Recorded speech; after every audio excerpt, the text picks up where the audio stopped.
জমিন কার, আসমান কার? তাহলে তার জমিনে তার স্লোগান হবে, কোন নাস্তিক বাম যদি বাধা দিতে আসে তার হাতকে ভেঙে দিতে হবে। চিল্লায় বলেন ঠিক না বেঠিক? কারা কারা রাজি আছেন দুই হাত তুলে আল্লাহকে দেখান। লিল্লাহি তাকবীর, লিল্লাহি তাকবীর। আমি নামাজ পড়বো, রোজা রাখবো, হজ করবো, হালাল ব্যবসা করবো, ফরজ পর্দা মানবো, সবকিছু করবো, কিন্তু আল্লাহর জমিনে আল্লাহর দ্বীন প্রতিষ্ঠা হোক এটা কখনো চাই না। টাটকা মুনাফিক, টাটকা মুনাফিক, টাটকা মুনাফিক। চিল্লায় বলেন ঠিক না বেঠিক? সম্মানিত ভাইরা আমার খেয়াল করুন, আল্লাহ পাক এই কোরআন কেন পাঠালেন? আল্লাহ রাব্বুল আলামিন বললেন, ইলাইকা লিতুখরিজান নাস মিনাদ যুলুমাতি ইলান নূর। হে নবী, আমি আপনার পরে একটা কিতাব পাঠিয়েছি, সেই কিতাবের নাম হলো কোরআনুল কারীম। এই কোরআনুল কারীম পাঠিয়েছি কেন জানো? ইলাইকা লিতুখরিজান নাস, আপনি মানুষদেরকে, ওই যারা অন্ধকারচ্ছন্ন মানুষ, যারা খারাপ পথে চলে গিয়েছে, ওই মানুষদেরকে অন্ধকার থেকে আপনি ডেকে ডেকে ওখান থেকে আলোর পথে নিয়ে আসবেন। আল্লাহু আকবার বলেন। তাহলে কোরআন কি জন্য এসেছে? ওই অন্ধকার থেকে ডেকে ডেকে আলোর পথে নিয়ে আসতে বলেছেন।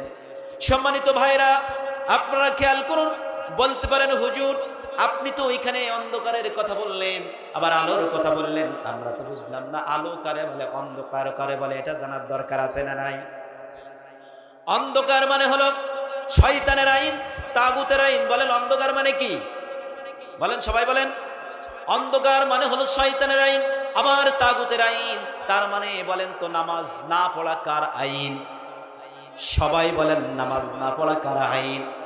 সুদ খাওয়া কার আইন? ঘুষ খাওয়া কার আইন? জিনা করা কার আইন?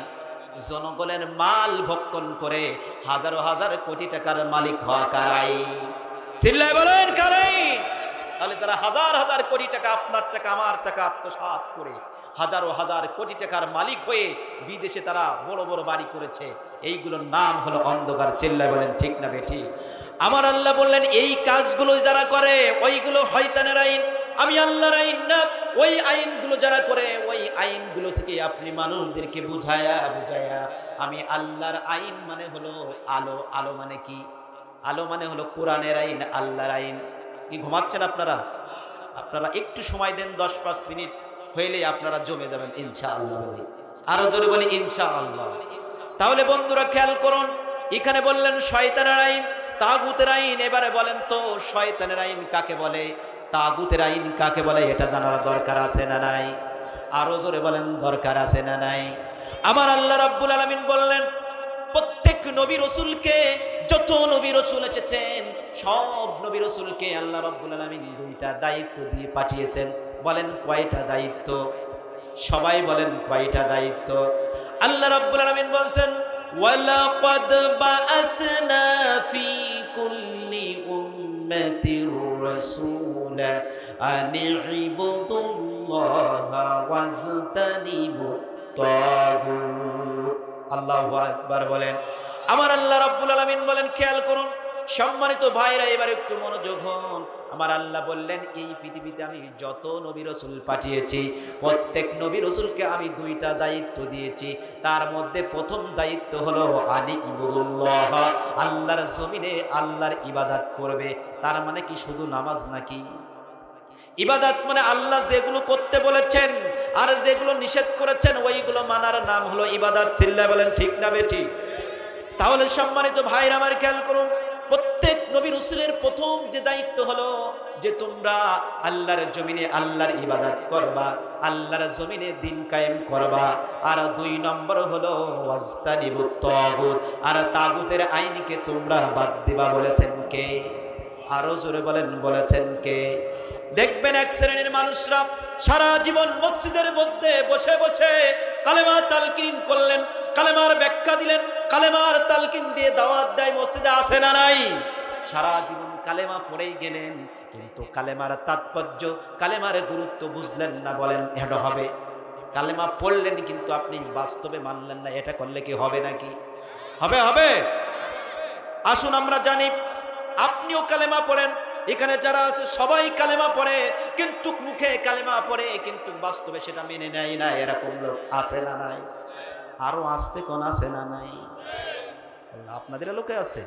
আমি তো মনে আপনারা সব ফেরেশতা। এখানেও আছে ভাইরাস। আসুন আজকের আমরা কালেমার তাৎপর্য একটু বুঝে নিই।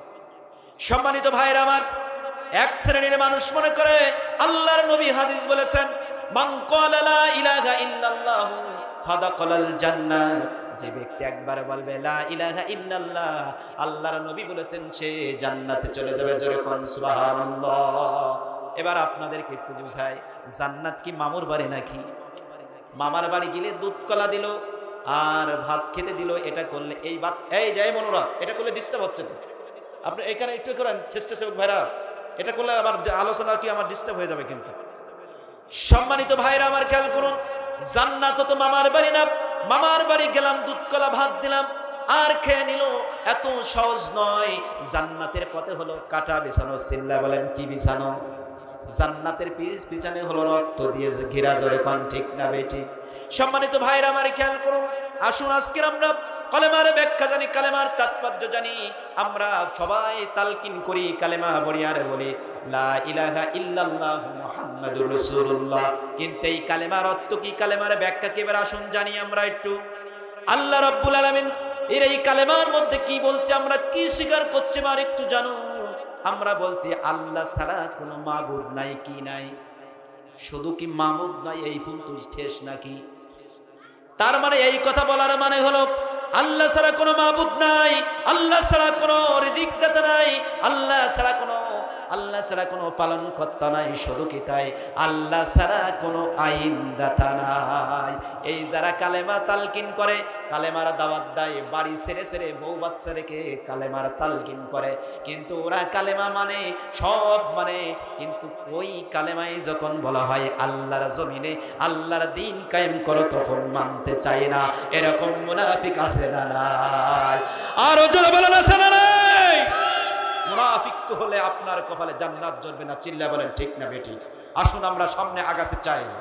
সম্মানিত ভাইরা আমার, খেয়াল করুন, এবার কালেমা যখনই আপনি পড়ে নিবেন, এই কালেমার মধ্যে নামাজ চলে আসবে, এই কালেমার মধ্যে রোজা চলে আসবে, মনে আর কিছু আসবে না। আপনি যখনই কালেমা পড়ে স্বীকার করলেন আল্লাহ তোমার আইন ছাড়া কারোর আইন মানে না, তোমার বিধান ছাড়া মানে না, তার মানে এই কোরআনে এ থেকে জেড পর্যন্ত যত কিছু আছে, সূরা বাকারা সূরা ফাতিহা থেকে নাস পর্যন্ত সবগুলো মানবেন না, একটা দুইটা মানবেন। আরো জোরে বলেন, সব মানবেন না, একটা দুইটা মানবেন। এবার আসুন একটা উদাহরণ দিই। কষ্ট পাচ্ছেন ভাই আপনারা? চালানো যাবে? আলোচনা একটু চলবে? আর একটু চলবে? সম্মানিত ভাইরা খেয়াল করুন, একটা ছেলে একটা মেয়েকে যখন বিয়ে দেওয়া হয়, আপনাদের দিকে বিয়ে বলে তো, যেহেতু আমি সাতক্ষীরার মানুষ, আপনাদের ভাষা আমার ভাষা একটু ভিন্ন হতে পারে। আপনাদের দিকে কি বলে? বিয়ে বলে ভাই? বিয়ে। আচ্ছা, একটা ছেলে আর একটা মেয়েকে যখন বিবাহ দেওয়া হয়, ওই ছেলেটা কি বলা হয়? অমুকের মেয়ের সাথে অমুকের ছেলে এত টাকা দেলমহরে কি তোমাকে বিবাহ করতে এসেছে, তুমি না। এরা ফিরল না ভাই, আলোচনা ডিসকানেক্ট হচ্ছে তো। কি কেউ এই বাচ্চারা, এটা ডিস্টার্ব হচ্ছে তো। একটা আলোচনা রানিং উঠে গেলে এটা ডিস্টার্ব হইলে সমস্যা না? ওখানে একজন লোক দেন। সম্মানিত ভাইরা খেয়াল করুন, শুনুন, এদিকে তাকান সবাই, মনোযোগী হন। একটা ছেলে যখন মেয়েকে বিয়ে করতে গিয়েছে, কি বলেছে? যে এত টাকা দেলমহর তোমাকে বিবাহ করতে এসেছে, তুমি কি রাজি? তার যে স্বামী কি বলে? আলহামদুলিল্লাহ, কবুল। এটা বলে আপনাদের দিকে? কবুল মানে কি? মেনে নিলাম। কবুল মানে কি? মেনে নিলাম, আমি রাজি। আচ্ছা, এবার বিয়ে করে নিয়ে প্রথম দিন স্ত্রী নিয়ে চলে গেল বাড়িতে। প্রথম রাত পার হওয়ার পরে পরের দিন সকালে স্ত্রী এরকম একটা সাদা কাগজ ধরে দিয়েছে স্বামীর কাছে। প্রথম লিস্টে রয়েছে হলো আমার নারকেলের তেল লাগবে, সোনো লাগবে, কসমেটিক লাগবে, আমার আসবাবপত্র লাগবে, শাড়ি লাগবে, সারোয়ার লাগবে, থ্রি পিস লাগবে, এরকম অনেক প্রয়োজনীয় কথা বলেছে। এবং আমার আব্বা আম্মা আসবে আজকের, তাদের জন্য কিছু খাবার নিয়ে আসতে হবে, গরুর গোশত, ছাগলের গোশত, মুরগির, ইলিশ মাছ, চিংড়ি মাছ, এরকমভাবে বলেছে। এবং আমার আব্বা আম্মার জন্যে দামি দামি পোশাক। স্বামী বলতেছে, আচ্ছা আমি যখন তোমাকে কবুল বলে মেনে নিয়েছি, এই যে কাগজের মধ্যে এত লিস্ট ধরিয়ে দিয়েছো, তাই এইগুলো তো আমি কবুল মানে নাই, আমি তো শুধু তোমাকে স্ত্রী হিসেবে গ্রহণ করেছি, তাই আমি কবুল বলেছি। বুঝছেন আমার কথা? এই জিনিসগুলোর কথা নাকি ও কবুল করেনি। এরকম যদি বলে নতুন স্ত্রীর সাথে, নতুন স্ত্রীর মন খারাপ না ভালো? আরো জোরে বলেন, খুশি না বেজার? বেজার হয়ে যাবে। বলে ঠিক আছে, আর স্ত্রী কিছু বলল না, না বলে এবার স্বামী চলে গেল বাজারের দিকে। এবার স্বামী বাজার থেকে বাড়ি এসে দেখে যে স্ত্রী বাড়ি নাই। স্ত্রীর কাছে ফোন দিয়েছে, জান তুমি কোথায়?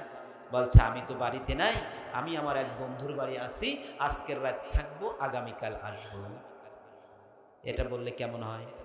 নতুন স্ত্রী, বয়স কয়দিন? একদিন বিবাহের বয়স। বলছে এক বন্ধুর বাড়ি থাকবে, এক বান্ধবীর বাড়ি থাকলে মানায়। চিল্লা বলেন ঠিক না বেটা? আছে কোথায়? বান্ধবী না, বন্ধুর বাড়ি আছে, এক রাত থাকবে। তখন বলেন এই স্বামীর মাথা কি কাজ করবে? বলে স্বামীর মাথায় কাজ করবে না। তখন বলে এটা কি কোনো কথা? আমার গ্রামে বাস করতে আমার একটা ইজ্জত আছে, সম্মান আছে। তুমি নতুন বউ যদি আর একজনের ঘরে রাত কাটাও, তো আমার কি ঘরে আমি কি মুখ দেখাতে পারবো? বলছে আচ্ছা, তুমি যখন কবুল করেছো আমাকে শুধু স্ত্রী বলে, আমার ওই সোনো পাউডার কিছুই দিতে পারবা না, তা ওই রকম ভাবে আমিও কবুল পড়েছি, কবুলের মধ্যে শুধু তোমাকে স্বামী মানবো, এটা কোনো কথা নাই। আমি বাইরে অন্য সাথেও আমি রাত কাটাতে পারবো। বুঝছেন আমার কথা? শুনুন, আমি কিন্তু জ্ঞানী মানুষের জন্য বলছি, আপনারা ভাবুক মানুষ, আমি প্রথমেই বুঝেছি। আপনারা অনেক মনোযোগী দিয়ে শুনছেন, এর মধ্যে উদ্দেশ্য আছে, শিক্ষা আছে। এবার আসুন আমরা জানি, স্বামী যদি ওইভাবে বলে, স্ত্রী যদি এইভাবে বলে, বলেন এই বিয়ে টিকবে? আরো ধরবেন টিকবে? এক পর্যায়ে ঝগড়া বেঁধে বিবাদ সৃষ্টি হয়ে তালাক হয়ে এই বিবাহ বিচ্ছেদ হয়ে যাবে। কথা বলেন ঠিক না বেটি? সম্মানিত ভাইয়ের আমার খেয়াল করুন, আপনি যখনই কালেমা পড়ে মুসলমান গ্রহণ করেছেন, যখনই কালেমা পড়ে মুসলমান হয়ে গিয়েছেন, তখনই বলেছেন লা ইলাহা ইল্লাল্লাহ।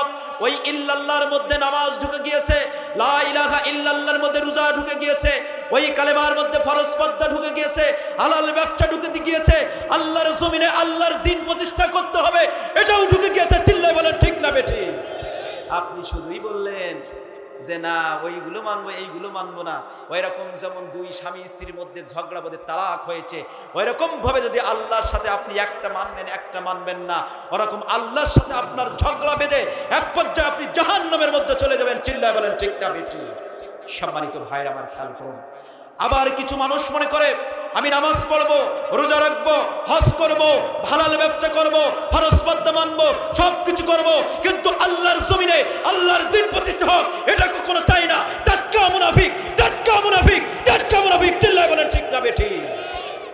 যার মধ্যে দিন কায়েম নাই, নামাজ পড়াও যেমন ফরজ, দিন কায়েমও কে বলেছেন? আমি? কে বলেছেন? আমার আল্লাহ বলেছেন। অতএব বলেন মুনাফিক হয়ে মরতে চান না মুমিন হয়ে? আরো জোরে বলেন কি হয়ে মরতে চান? মুমিন হয়ে মরতে চাই। মুনাফিকের স্থান কোথায় আপনারা বলেন? আরো জোরে বলেন মুনাফিকের স্থান কোথায়? মুনাফিকের স্থান জাহান্নামে। কি শুধু জাহান্নামের একেবারে তলদেশ, নিম্নটার মধ্যে। চিল্লা বলেন ঠিক না বেটি? সম্মানিত ভাইরা, আমি আপনাদের কাছে একটা প্রশ্ন করতে চাই, আপনারা উত্তর দিবেন জ্ঞানী মানুষের মতো। বলেন তো, আবু জাহেল কাফের না মুমিন? আরো জোরে বলতে, পিছনের ভাইরা বলেন, আবু জাহেল কাফের না মুমিন? আবু জাহেল কাফের, কি কারণে কাফের আমার একটু বলতে পারবেন? বলেন তো একজন লোক, কি জানে কি কারণে কাফের সে? আল্লাহর কোরআনে বাধা দেওয়ার কারণে। কথা বলেন ঠিক না বেটি? বিশ্বনবী কোরআন বলতে গিয়েছিল, তিনি বাধা দিয়েছিল। শুধু কি বাধা দেয় তাহলে আবু জাহেল এই কোরআনে বাধা দিয়ে কাফের হয়? আপনাদের কাছে একটু প্রশ্ন নিতে চাই, বলেন তো বর্তমানে যারা কোরআনে বাধা দিবে এইটা কি? আরো জোরে বলেন এটা কি? এটা আমার কথা না, আমার আল্লাহর কথা। আরো জোরে বলেন কার কথা? তাহলে এখনো যদি কাফের হয়ে যায়, এবার আসুন এই আল্লাহর কোরআনে বাধা দিয়া, আল্লাহ বলছেন এই কোরআনে যদি কেউ বাধা দেয় আমি তাকে এমন ভাবে অপমানিত করে দিই, ওই লোকটার নাম আমি ঘৃণিত করে দিই। চিল্লায় বলেন ঠিক না বেটি? এবার বলেন তো, আপনাদের মসজিদের যে ইমাম সাহেব, খতিব সাহেব, আপনার একটা সন্তান হয়েছে, ছেলে সন্তান, আপনি হুজুরের কাছে যেয়ে বলছেন হুজুর আমার একটা ছেলে সন্তান হয়েছে, আপনি একটা নাম রেখে দেন। এই ইমাম সাহেব যদি বলে ঠিক আছে আপনার ছেলের নাম রাখবেন আবু জাহেল, আপনি কি রাখবেন? কেন? নাম ভালো না? এখান থেকে গবেষণা করতে হবে, বুঝতে হবে কেন তার নামে নাম রাখবে না। আল্লাহ পাক বলেছেন সে আমার কোরআনে বাধা দিয়েছে, আমার কোরআনকে অবমাননা করেছে, বিশ্বনবীকে অবমাননা করেছে, আমি এই জন্য ওর নামটা এমন ভাবে ঘৃণিত করে দিলাম, কোনো মানুষ তার নাম রাখবে না। চিল্লা এখন ঠিক না বেঠিক? শুধু কি তাই, কোরআনে বাধা দেওয়ার কারণে দেখেন মানুষ বাড়িতে কুত্তা পোষে না ভাই? পোষে কিনা বলেন? বিড়াল পোষে মানুষ, কুত্তা পোষে একটা নাম দেয় না? কেউ নাম দেয় লালু, কালু, ফালু, এরকম নাম দেয় কিনা? চিল্লায় বলেন দেয় কিনা? এরকম নাম দেয়। আমার কথা শুনছেন আপনারা? কষ্ট পাচ্ছেন না তো? এই কুত্তার নাম লালু, ফালু। এখন মনে করেন আপনাদের বাড়ি একটা কুত্তা রয়েছে, এই কুত্তার নাম রাখছেন লালু। এখন আমি বলছি হুজুর আপনাদের বাড়ি, আপনাদের এলাকায় ওয়াজ করতে আসছি, তা ঠিক আছে আপনার কুত্তাটার নাম লালু না রেখে আপনার কুত্তাটার নাম আবু জাহেল রাখেন। তাও রাখবেন না কেন? কুত্তার নাম আবু জাহেল রাখবেন না? তাহলে আল্লাহর সাথে বেয়াদবি করার কারণে, আল্লাহর কোরআনের অসম্মান করার কারণে মানুষ কুত্তার নাম আবু জাহেলের নামে রাখে না। চিল্লায় বলেন ঠিক না বেঠিক? শুধু কি তাই?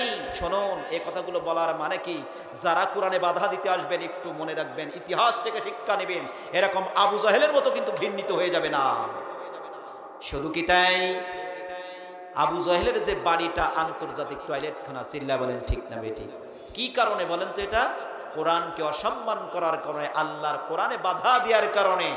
সম্মানিত ভাইরা আমার খেয়াল করুন, শুনুন, যদি আবু জাহেল কোরআনে অপমান করার কারণে তার নাম যদি এত ঘৃণিত হয়ে যায়, তার বাড়িতে যদি আন্তর্জাতিক টয়লেট করা হয়, আমি আপনাদেরকে জানিয়ে দিতে চাই, শুনুন, আল্লাহর কোরআনে এখনো যারা বাধা দিবে, যারা বাধা দিতে চাই, 16 বছর যে নাস্তিক সরকার কোরআনকে বাধা দিয়েছে, হুজুরদের গলা ধাক্কা দিয়ে বের করে দিয়েছে স্টেজ থেকে, আল্লাহর কসম দিয়ে বলি ওই নামটাও মানুষ রাখবে না আমার মনে হয়। চিল্লায় কান ঠিক না বেটে?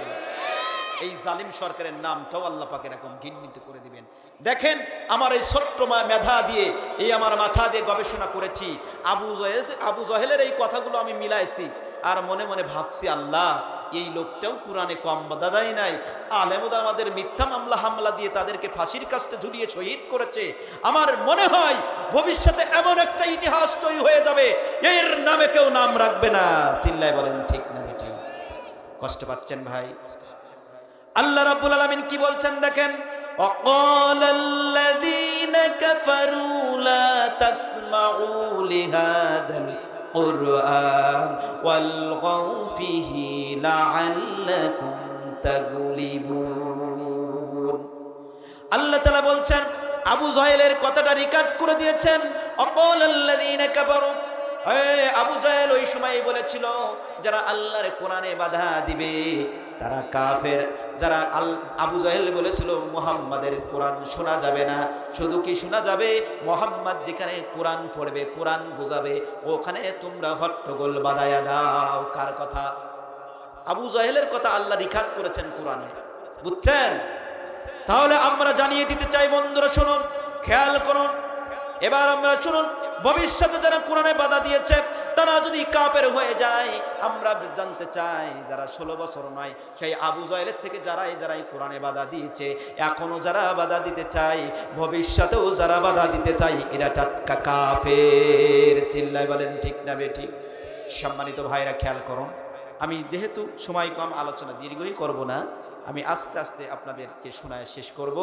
আমি একটা আয়াত আপনাদের সামনে তেলাওয়াত করেছি, ছোট্ট একটি আয়াত। এই আয়াতের পরে কিছু কথা বলতে চাই। আপনারা রাজি আছেন শুনতে?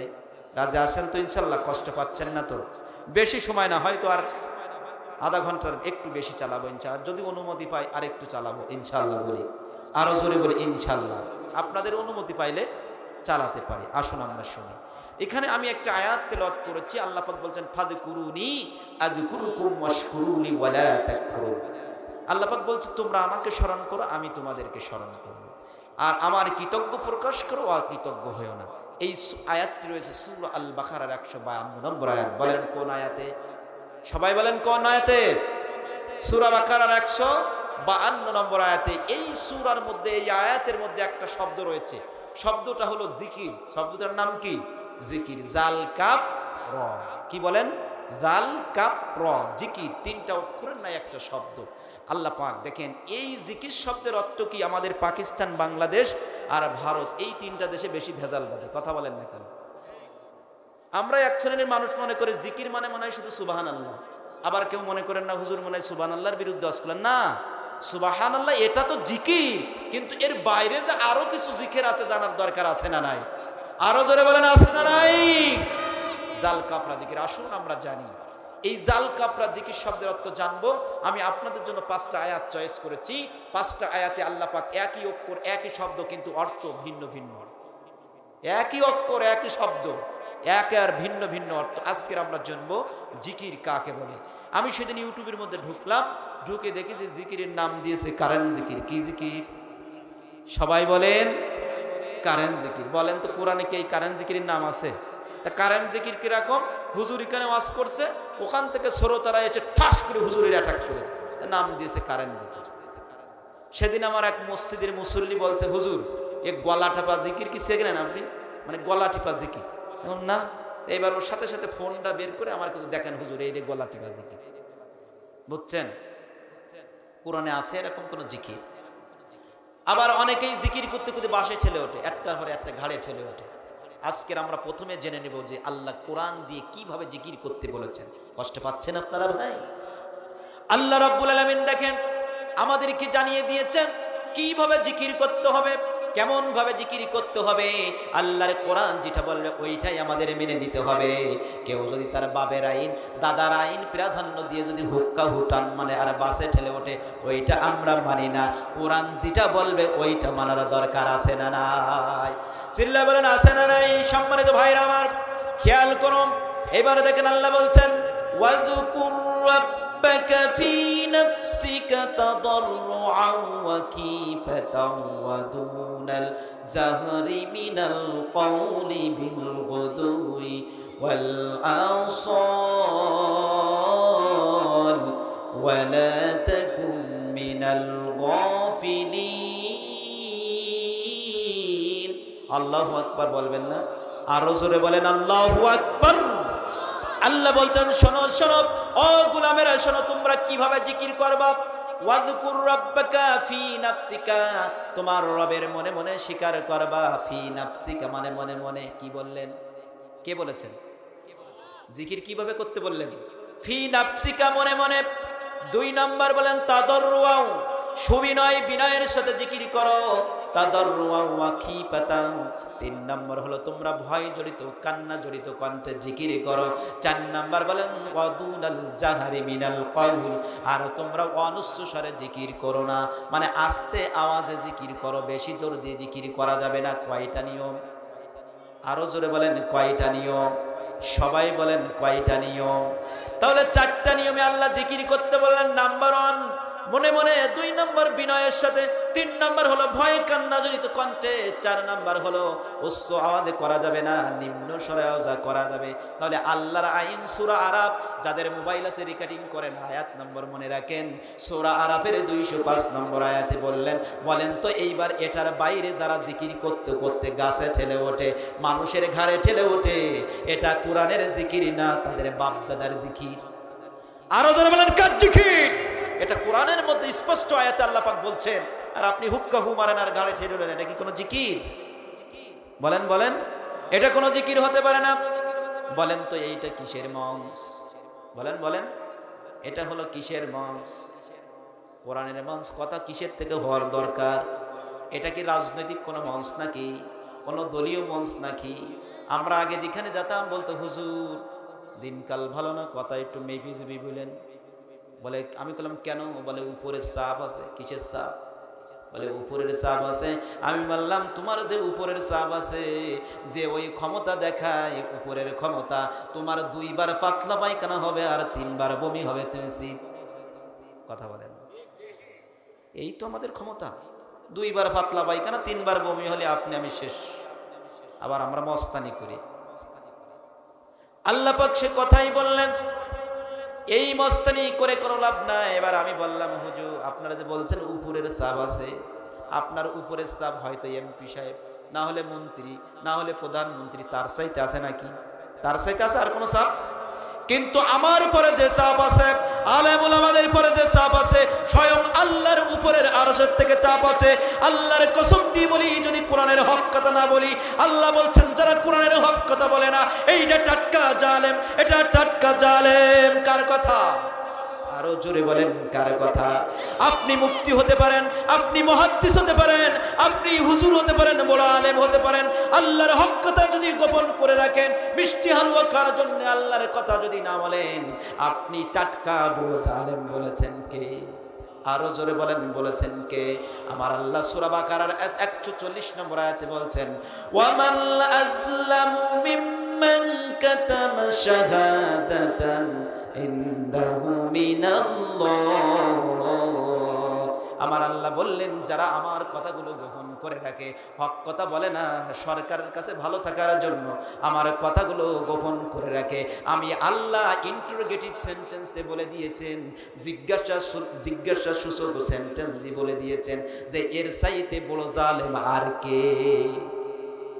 কে সবচেয়ে বড় জালেম?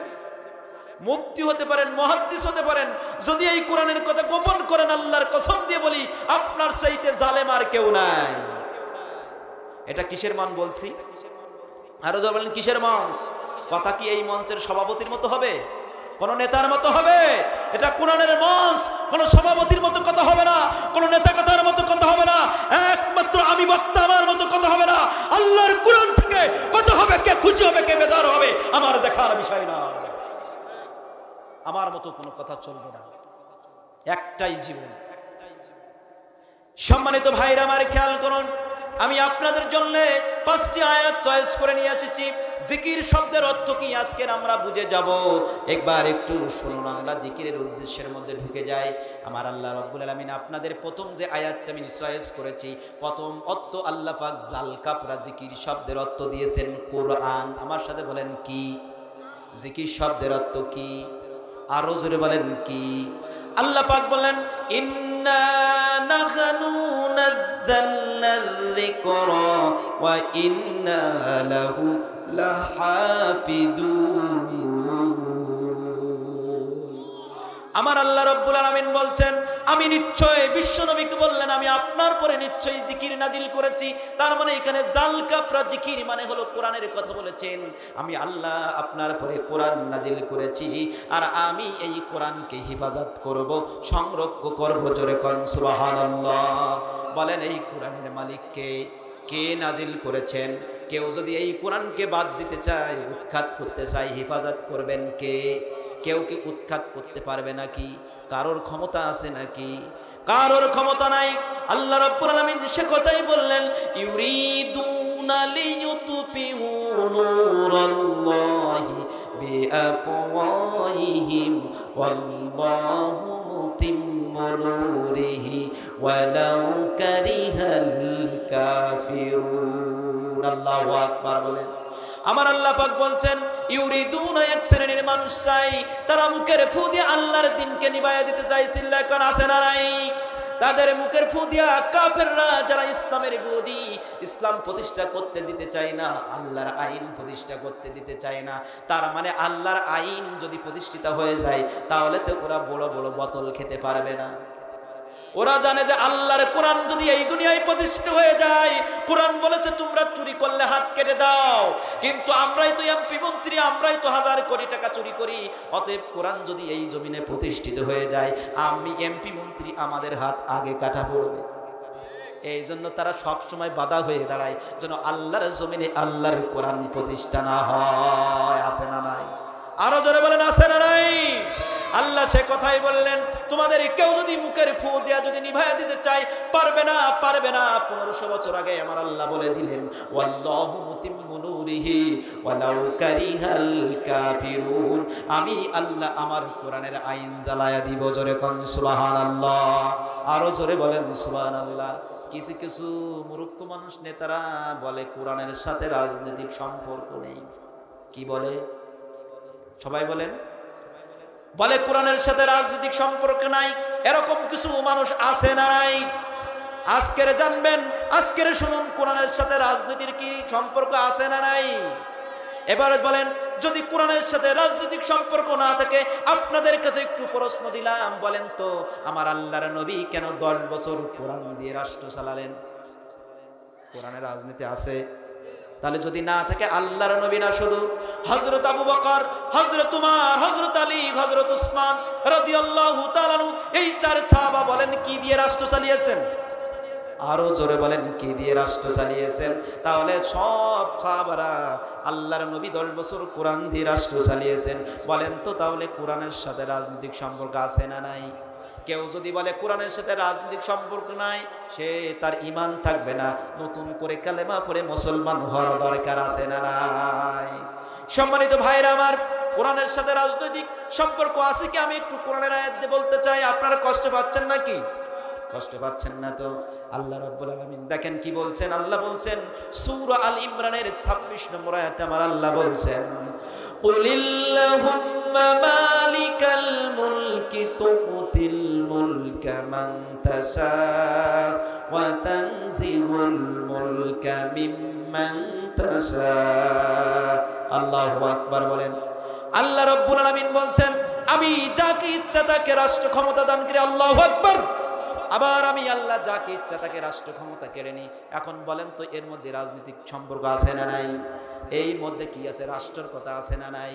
তাহলে সম্পর্ক আছে না নাই? এখন আপনি বলতে পারেন হুজুর আল্লাহ যাকে ইচ্ছা তাকে রাষ্ট্র ক্ষমতা দেয়, আবার যার কাছ থেকে ইচ্ছা রাষ্ট্র ক্ষমতা কেড়ে নেয়।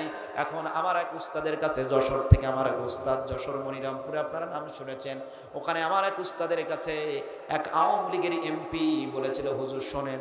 তা কি হয়েছে? বলে আল্লাহ তো বলেছে যাকে ইচ্ছা তাকে রাষ্ট্র ক্ষমতা দেয়, আবার যার তাকে ইচ্ছা রাষ্ট্র ক্ষমতা কেড়ে নেয়। তা হাসিনার তো রাষ্ট্র ক্ষমতা আল্লাহ দিয়েছে, তোমাদের এত মাথা ব্যথা কেন? দেখছেন পেজ? বুঝছেন আমার কথা? শেখ হাসিনার তো ক্ষমতা আল্লাহ দিয়েছে, তা হুজুর আপনাদের এত মাথা ব্যথা কেন? কিন্তু এর পরের আয়াতে যে আল্লাহ কি বলেছেন, পরের সেন্টেন্সে কি বলেছেন, এটা জানার দরকার আছে না নাই? আরো জোরে বলেন আছে না নাই? আমার ওই উস্তাদ উত্তর দিয়েছিল, শোনেন শোনেন, এবারে বলেন তো ফিরাউনকে তো আল্লাহ রাষ্ট্র ক্ষমতা দিয়েছিলেন, কথা বলেন ঠিক কিনা?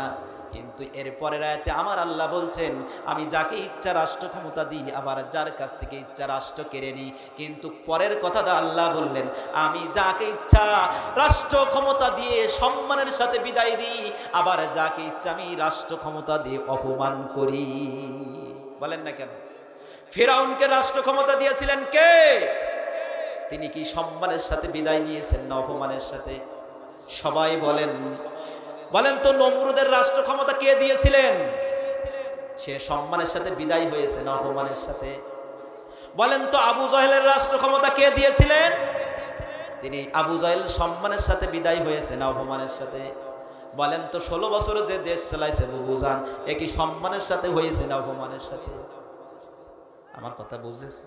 কষ্ট হচ্ছে ভাই?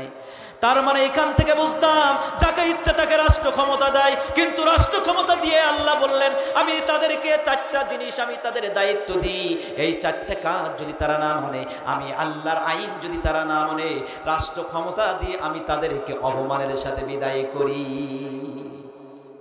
আল্লাহ বলেন আমি যাকে ইচ্ছা রাষ্ট্র ক্ষমতা দিই, আবার তাদের পরে 4টা কাজ দিই।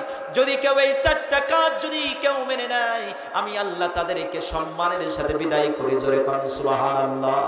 বলেন তো ডব্লিউ বুশের ক্ষমতা দিয়েছিলেন কে? লাস্টে জুতার বাড়ি খেয়ে বিদায় হয়েছে, কথা বলেন। তাহলে রাষ্ট্র ক্ষমতা দিলেই সে সম্মান পায় না? চিল্লায় বলেন ঠিক না বেঠিক? রাষ্ট্র ক্ষমতা দিলে চিল্লায়, ক্ষমতা দিলেই কি সে সম্মান পায়? সম্মান পায় না। সে কত অপমানিত হয়েছে, 45টা মিনিট আর থাকতে পারলো না। এর আগে ছিল কি বাহার, বিশাল বড় নেতা, বিশাল ক্ষমতাধারী, যাকে ইচ্ছা তাকে গুলি করে মারে। কথা বলেন, যা ইচ্ছা তাই করেছে। মানুষকে মিথ্যা মামলা হামলা দিয়ে যখন তখন কি রাতে ধরে নিয়ে তাকে হাজারো হাজার মামলা দিয়েছে। চিল্লায় বলেন ঠিক না বেটি? আল্লামা সাঈদীর কি দোষ ছিল বলেন? কি দোষ? কোন দোষ ছিল? হযরত ইমাম আবু হানিফা রাহিমাহুল্লাহ কে যখন গ্রেফতার করা হলো, যখন ধরা হলো, তখন তাকে যখন জেলের মধ্যে বন্দী করা হলো, তখন তাদের মধ্যে বলছে একে ছেড়ে দেওয়া হোক। কিন্তু তাদের মধ্যে আর একজন বলছে না, ইমাম আবু হানিফাকে যদি আবার ছেড়ে দেওয়া হয়, আবার যদি তাকে ছেড়ে দেওয়া হয়, আবার আল্লাহর জমিনে যে আবার আল্লাহর দ্বীন প্রচার করবে, আবার তাওহীদের কথা বলবে, রিসালাতের কথা বলবে, আবার আল্লাহর জমিনে যে আল্লাহর দ্বীন প্রতিষ্ঠা করবে, এটাই বলবে। অতএব তাকে বিষাক্ত বিষ পান করে দুনিয়া থেকে তাকে শহীদ করা হোক। এইভাবে ইমাম আবু হানিফাকে মারা হয়েছে। আল্লামা সাঈদীর কি দোষ ছিল বলেন? প্রথম তাকে কি করেছিল? তাকে ফাঁসির রায় দিয়েছিল। এরপরে সারা জীবন তাকে যাবজ্জীবন তাকে কারাদণ্ড দিয়েছিল। এরপরে কি বলল যে না না, আল্লামা সাঈদীকে যদি আবার ছেড়ে দেওয়া হয়, আল্লামা সাঈদী যে আবার দ্বীনের কথা বলবে, আল্লামা সাঈদী আবার তাওহীদের কথা বলবে, আবার রিসালাতের কথা বলবে, আল্লামা সাঈদী আবার যে হিন্দুদেরকে মুসলমান হবে, চিল্লায় বলেন ঠিক কিনা? শুধু তাই কি, আল্লাহর জমিনে যে আল্লাহর দ্বীন প্রতিষ্ঠার কথা বলবে। অতএব আল্লামা সাঈদীকে বাঁচতে দেওয়া যাবে না। তাকে মিথ্যা নাটক করে চিকিৎসার নাম করে জেলখানায় বিষাক্ত ইনজেকশন দিয়ে মারা হয়েছে। চিল্লায় বলেন ঠিক না বেটি? আরো জোরে বলেন ঠিক না বেটি? শুধু কি তাই, বিএনপির সাকা চৌধুরী, তাই তো কি বলিষ্ঠ নেতা, তিনাও মিথ্যা ভাবে তাকে ফাঁসির কাস্টে ঝুলিয়েছে। চিল্লায় বলেন ঠিক না বেটি? শুধু কি আল্লামা সাঈদীকে তারা ফাঁসি দিয়ে ক্ষান্ত হয়েছে নাকি? আল্লামা সাঈদীর শুধু মেরে ক্ষান্ত হয় নাই, ওরা এত ভয় আল্লামা সাঈদীর লাশটারও ভয় পায়। আল্লামা সাঈদীর লাশটাও ভয় পায়। আল্লামা সাঈদীর জানাজাও পড়ে নাই, জানাজাও তো পড়তে দেয় নাই। পিরোজপুরে যখন জানাজা হলো, সারা বাংলাদেশের মানুষ পাগলের মতো তারা জানাজা পল্টে গেল। জানাজা যারা পল্টে গেল, তাদের গাড়িতে তারা অ্যাটাক করলো, হামলা করলো, মামলা করলো, আছে না নাই? শুধু কি তাই, তারা বলেছিল এই দেখ কারা কারা সাঈদীর জানাজায় গিয়েছে, সব কটারে মামলা দে। কথা বলে না। আমি যেখানে থাকি যশোর ঝিকরগাছা, ওখানের যে এক মুহাদ্দিস আবু সাঈদ সংসদ সদস্য ছিলেন, তার কোনো দুর্নীতি ছিল না। ওনার জীবনী ওনার ছেলের কাছ থেকে শুনেছি যে ৬০,০০০ টাকা বেঁচে গিয়েছিল একটা কাজের জন্য, সেই ৬০,০০০ টাকা বাইতুল মালে ফিরিয়ে দিয়েছে। আল্লাহু আকবার, আরো জোরে বলেন আল্লাহু আকবার। সেই মুহাদ্দিস আবু সাঈদ যখন মারা গেল, তারা জানাজাটাও প্রকাশ্য হতে দেয় নাই। রাতের গভীর আঁধারে তার জানাজার নামাজটা পড়াইছে। আল্লাহু আকবার বলেন। আল্লামা সাঈদীর জানাজা পড়াতে দিল না, মুহাদ্দিস আবু সাঈদের জানাজা পড়াতে দিল না। বলেন যে এই জালিম সরকারের যারা অন্যায়ভাবে এরকম মিথ্যা হামলা মামলা দিয়ে জানাজা পড়তে দেয় নাই, বলেন তো আমরা কি এই মানুষটাকে আর দেখতে চাই? আর দেখতে চান? কারা কারা দেখতে চান না? দুই হাত তুলে আল্লাহকে দেখা। লিল্লাহি তাকবীর।